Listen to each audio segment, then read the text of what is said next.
Welcome back to the channel. Today I'm going to talk about the installation of the electronics on my Tracker Savage 215. I'm out here on the lake, enjoying the lake. Figured I'd take a few minutes and walk through this.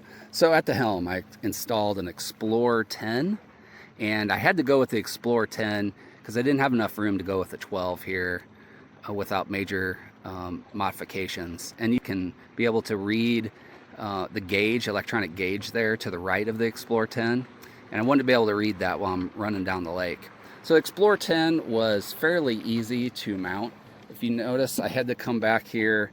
The Lowrance 7 was actually installed right here, and it had a hole, and I had to go ahead and take out or just cover that over to get this thing up high enough to be able to see it.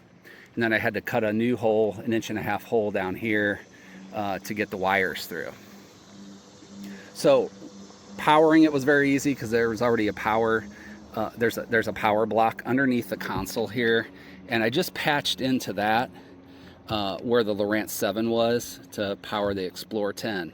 Now, running the transducer cable in the back was a whole lot of work.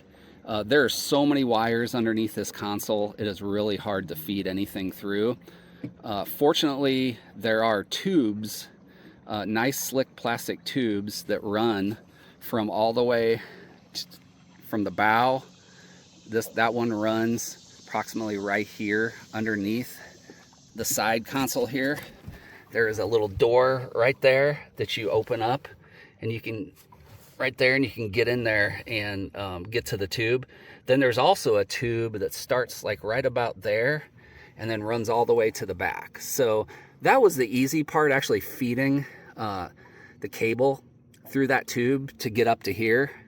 That was pretty easy. And then feeding the wire to get to the front, which I'll talk about in a minute. The hard part was trying to figure out what to do with the old transducer cable, because it did not want to pull through very easy. So I ended up having to cut it and throw it away because I could not get it through the mess of wires somewhere around in there around the throttle cable, throttle assembly. I could not get it through there, so I ended up cutting it and throwing it away. So the transducer itself was tough.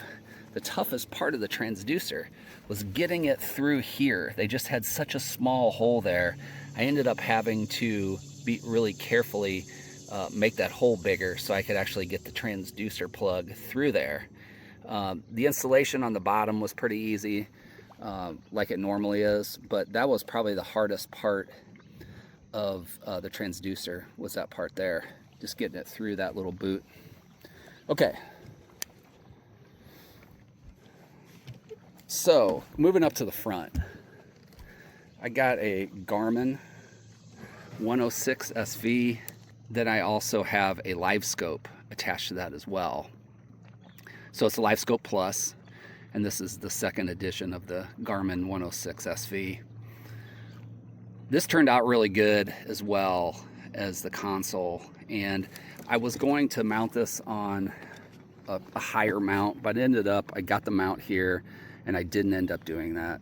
I just ended up mounting it just directly to this angle here. And it's more than sufficient for me. If I had a 9, I don't know if I'd like it, but the 10 is big enough. I can clearly see here from the seat, clearly see what's going on. I got the green settings on the Garmin, and that green color actually is really nice in the sunlight even. I can see fish out there. So I would say there is so just as far as power goes up here, there is a power cable that runs, or a wire that runs up here, and at the power block back there it shows it's a 3 amp.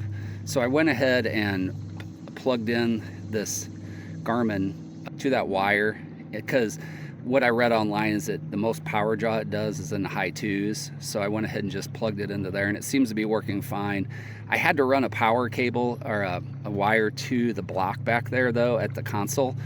So I got a 12 or 10 gauge wire and ran it back there to the console and plugged it in, and stole from the cigarette lighter plug-in, and just stole from there because I don't ever use that, and just use that to wire up the front here. So that running that wire was very easy to do. Attaching it to the trolling motor was simple, and running all the tape, electrical tape, to attach it to the shaft and trolling motor. Here, as far as like where to put the black box. The black box is right there, and that's where I had to run the power to the console, was to the power the black box.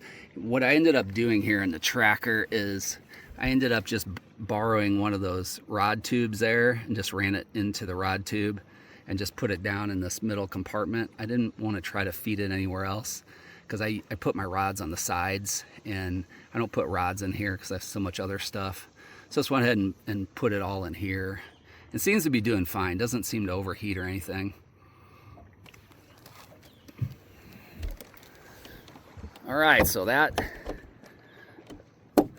that's basically what I did. That was the problems that I ran into, and hopefully it's easy for you all as well when you install your new electronics.